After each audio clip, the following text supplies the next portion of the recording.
பாஜக அதிமுக கூட்டணிக்கும் தாவேகாவோட கூட்டணிக்கும் என்ன பதில் சொல்ல விரும்புறீங்க? பாஜக கூட்டணின்னு சொன்னீங்க, ஓகே பரவாயில்ல, ஏற்கனவே வச்சிருந்தாங்க. 2021 நாங்க சந்திச்சோம், அதே நிலைப்பாடை கொண்டு வரோம். தாவேகான்றது கூட்டணி கிடையாது, தனியா போட்டிடுறாங்க. அவங்கள நான் வந்து போட்டிக்காக எடுத்துக்கல. அவரு என்ன சொல்லிட்டோம், அவர்களுக்கு போட்டின்னு. எங்களுக்கு அவங்க போட்டி கிடையாது. எங்களுக்கு எப்பவுமே நாங்க மட்டும்தான் எங்களோட சாதனைகளை சொல்லி மட்டும்தான் நாங்க ஓட்டு வாங்க போறோம். இந்த சாதனை மட்டுமே சொல்ல போறோம். வேற யாரையும் தாழ்த்தி பேச போறது கிடையாது, வேற எதுவுமே பண்ண போறது கிடையாது. நீங்க எல்லாருமே உதயசூரியனுக்கு வாக்களிங்க. உதயசூரியன் வாக்களிச்சாதான் வந்து நாடு முன்னேறும், நாட்டு மக்கள் முன்னேற முடியும். எந்த நம்ம தொப்புள் குடி உறவா நம்ம எல்லாமே ஒன்றா பழகிக்கிட்டு இருக்கோம்.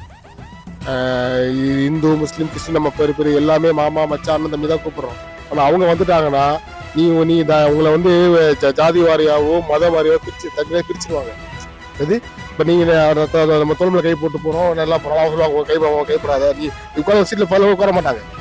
நம்ம அப்படி இல்லை, நம்ம எல்லா தமிழர் எல்லா திராவிடர். அது அப்போ நமக்கு நீங்கள் வந்து யூசியில் கண்டிப்பாக வாக்களிச்சு நம்ம 210 தொகுதி நம்ம திமுக ஜெயிக்கணும்னு 1000 ரூபாய் தர முடியாதுன்னு சொன்னாரு. 2000 ரூபாய் எப்படி தருவாங்க அவரு? நல்லா ஒன்று அவர் 1000 ரூபாய் தர முடியாது. 1000 ரூபாய்க்கே வந்து வாய்ப்பு இல்லை சொன்னாரு எடப்பாடி பழனிசாமி. இப்ப 2000 வந்து 1000 ரூபாய் நம்ம தளபதி வந்து வந்தோட முதல் சைன் பண்ணது மகளிர் இலவச தேர்வுக்கு. அதுக்கப்புறம் வந்து மகளிர் உரிமை தொகை 1000 ரூபாய்க்கு வந்து முதல்ல செகண்ட் சைன் பண்ணது. ஃபர்ஸ்ட் சைன் வந்து இலவச தேர்வுக்கு, இரண்டாவது வந்து பாத்தீங்கன்னா மகளிர் உரிமை தொகை. ஸ்டாலின் மேல 2024 ஸ்டாலின் தொடர்ந்து தமிழ்நாடு வெல்லும் கண்டிப்பா.